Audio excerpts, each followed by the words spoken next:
সোনাই, ও সোনাই, এটা পাপ্পি দাও তো, ওখানে বসে বসে দিয়ে দাও।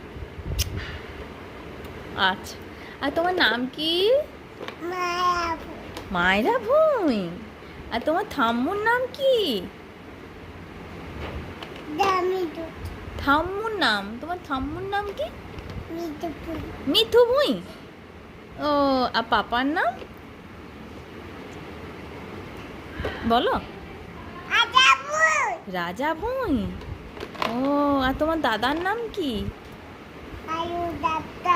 আয়ুষ দাদা। ও, আর তোমার বাড়ি কোথায়? বুঝছো হয়ে। ও, আর তোমার জেলা কোথায়? জেলা কোথায়? জোলে বলো।